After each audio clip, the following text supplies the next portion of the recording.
വ്യവസായ വാണിജ്യ വകുപ്പിന്റെ നേതൃത്വത്തിൽ ജില്ലയിൽ സംരംഭക സഭകൾ ആരംഭിക്കുമെന്ന് ജില്ലാ കളക്ടർ വി.ആർ. വിനോദ് വാർത്താ സമ്മേളനത്തിൽ അറിയിച്ചു. ഒരു കാര്യം സംരംഭകത്വം സംബന്ധിച്ച് സംരംഭകത്വത്തിന് വളരെയധികം പ്രാധാന്യമുള്ള ജില്ലയാണ് മലപ്പുറം. സംരംഭകത്വം പ്രോത്സാഹിപ്പിക്കുന്നതിന് വേണ്ടി സർക്കാർ തന്നെ നടപടിയെടുത്തുകൊണ്ട് സംരംഭക സഭകൾ എല്ലാ തദ്ദേശ സ്വയംഭരണ സ്ഥാപനങ്ങളുടെ അടിസ്ഥാനത്തിലും നടത്തുന്നു. ഇത് വളരെ പ്രധാനപ്പെട്ട കാര്യമാണ്. കാരണം തദ്ദേശ സ്വയംഭരണ സ്ഥാപനങ്ങളാണ് വിവിധ ലൈസൻസുകൾ കൊടുക്കേണ്ടതും റെഗുലേറ്ററുമായിട്ട് വരുന്നത്. അപ്പോൾ സംരംഭകത്തിന് വളരെയധികം സാധ്യതയുള്ള ജില്ലയാണ് മലപ്പുറം ജില്ല. ഒരുപാട് ഇൻവെസ്റ്റ് ചെയ്യാൻ കഴിയുന്നവരുണ്ട്, മെച്ചപ്പെട്ട മാൻ പവറുണ്ട്. ഇത് വളരെ എഫക്റ്റീവായിട്ട് ഉപയോഗിക്കണം. അപ്പോൾ സംരംഭകത്വത്തിന് അനുകൂലമായ ഒരു ഇക്കോസിസ്റ്റം നമുക്ക് രൂപീകരിച്ചെടുക്കുക എന്നുള്ളത് ഏറ്റവും പ്രധാനപ്പെട്ട കാര്യമാണ്. അപ്പോൾ അതിനുവേണ്ടി സംരംഭകർക്ക് സാധ്യതകളെപ്പറ്റി മനസ്സിലാക്കിച്ചു കൊടുക്കുക, ഇൻവെസ്റ്റ്മെൻറ്റിനെ പറ്റി മനസ്സിലാക്കി കൊടുക്കുക, അതിലെ റിസ്ക് മനസ്സിലാക്കി കൊടുക്കുക, അവർക്ക് വേണ്ട ലൈസൻസിങ് ആ റെഗുലേഷൻസിനെ പറ്റി വ്യക്തമാക്കി കൊടുക്കുക. അതോടൊപ്പം ഈ പ്രാദേശിക സർക്കാരുകൾ ലൈസൻസ് കൊടുക്കുന്നത് കൊണ്ട് തന്നെ അതിൽ വരുന്ന കാലതാമസം ഒഴിവാക്കുകയും സംരംഭകരെ സഹായിക്കുന്ന ഒരു നിലപാടിലേക്ക് എത്തിച്ചേരും.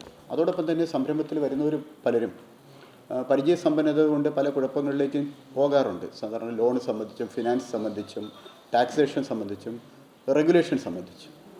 അപ്പോൾ ഇക്കാര്യങ്ങളെപ്പറ്റിയും വ്യക്തമായൊരു ധാരണ കൊടുക്കുന്നതിന് ഈ പ്രാദേശിക തലത്തിൽ നടത്തുന്ന സംരംഭക സഭകൾ കാരണമാണ്.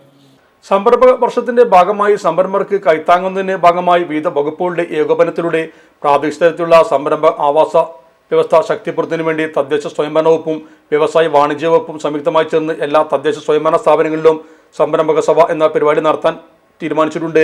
വിവിധ വകുപ്പുകളുടെ സേവനങ്ങൾ ഏകോപിപ്പിച്ചുകൊണ്ട് സംരംഭകരുടെ പ്രശ്നങ്ങൾക്ക് പ്രാദേശിക തലത്തിൽ പരിഹാരം കാണുക, അവർക്ക് സഹായമാകുന്ന വിവിധ സംരംഭകത്വ പ്രോത്സാഹന പദ്ധതികളെ പരിചയപ്പെടുത്തുക, സംരംഭകർക്കുള്ള വിവിധ ആവശ്യങ്ങൾ നിറവേറ്റാൻ വേണ്ടി പ്രാദേശിക ബാങ്കുകൾ, സർക്കാർ വകുപ്പുകൾ, ഇൻഷുറൻസ് സേവനദാതാക്കൾ എന്നിവയുടെ സേവനം ലഭ്യമാക്കുക എന്നിവയാണ് സംരംഭക സഭയുടെ പ്രധാന ലക്ഷ്യം. സംരംഭക സഭയുടെ ജില്ലാതല ഉദ്ഘാടനം ഡിസംബർ 13-ന് 10-ന് തിരൂർ സാംസ്കാരിക സമുച്ചയത്തിൽ ന്യൂനപക്ഷേമ സ്പോർട്സ് വഖഫ് ഹജ്ജ് വകുപ്പ് മന്ത്രി വി. അബ്ദുറഹ്മാൻ നിർവഹിക്കും.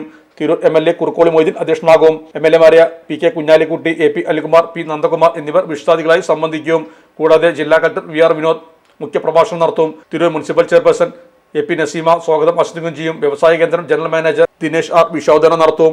വിവിധ വകുപ്പുകളുടെയും ബാങ്കുകളുടെയും സംരംഭകർക്ക് സഹായമാകുന്ന പദ്ധതികളെക്കുറിച്ചും വിവിധ വകുപ്പുകളുടെ അനുമതിക്കായുള്ള നടപടിക്രമങ്ങൾ സംബന്ധിച്ചും ക്ലാസുകൾ നടക്കും. അറിഞ്ഞില്ലേ മലപ്പുറം ആഘോഷരാവുകൾക്ക് ആവേശം പകരാൻ ഗോപൂർ ജിമാർട്ടിൽ Gmart Christmas new year sale 40% വരെ ഡിസ്കൗണ്ടിൽ മൈക്രോവേവ് ഓവനുകൾ, 70% വരെ ഡിസ്കൗണ്ടിൽ സ്മാർട്ട് ടിവികൾ, 45% വരെ ഡിസ്കൗണ്ടിൽ റിഫ്രിജറേറ്ററുകൾ, 50% വരെ ഡിസ്കൗണ്ടിൽ വാഷിംഗ് മെഷീനുകൾ, കൂടാതെ മറ്റെല്ലാ ബ്രാൻഡഡ് ഗൃഹോപകരണങ്ങൾക്കും ഡിജിറ്റൽ ഗാഡ്ജറ്റ്സുകൾക്കും മറ്റെവിടെയും കിട്ടാത്ത ഡിസ്കൗണ്ട് ഓഫറുകളും EMI എക്സ്ചേഞ്ച് ഓഫറുകളും ക്യാഷ് ബാക്ക് ഓഫറുകളും